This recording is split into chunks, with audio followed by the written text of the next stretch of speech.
आज आपण बनवणार आहोत महाराष्ट्रीयन स्वीट डिश गणपतीच्या आवडतीचे खास मोदक। कुल ममा की रसोईमध्ये तुमचं स्वागत आहे। चला तर आपण सुरुवात करूया। सर्वात प्रथम आपण खोबरा आणि गूळ बारीक किसून घेऊया। थोडेसे ड्रायफ्रूट्स घेऊया। ड्रायफ्रूट मध्ये काजू, बदाम आणि मनुके आहेत। कढई गरम झाली आहे। आता त्यात थोडंसं तेल टाकूया।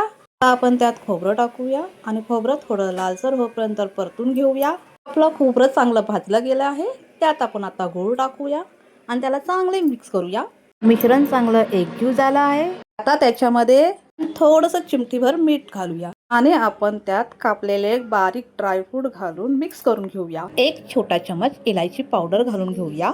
आपलं मिश्रण रेडी झालेलं आहे। मिश्रण थंड होईपर्यंत आपण पीठ मळून घेऊया। एक वाटी पिठामध्ये थोडंसं मीठ आणि पाणी घालून चांगलं मळून घेऊया। पीठ आपलं मळून झालेलं आहे।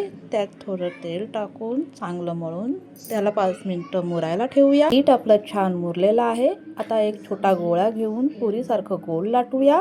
आता त्यात आपण बनवलेलं सारण भरून छान पारी काढू आणि त्या पारी छानपैकी वरून बंद करून घेऊया। पहा, आपल्या मोदकामध्ये सारण भरून तयार आहे। आता आपण त्यांना तळण्यासाठी तेल तापायला ठेवूया।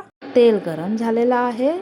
आपण एक एक करून सगळे मोदक छानपैकी लाल होईपर्यंत तळून घेऊया।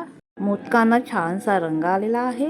आता आपण त्यांना काढून घेऊया। बाप्पाची फेवरेट डिश आता रेडी झालेली आहे। छानसे गोडसे स्वीट मोदक। व्हिडिओ आवडले असेल तर माझ्या व्हिडिओला लाईक, शेअर, सबस्क्राईब आणि कमेंट करा।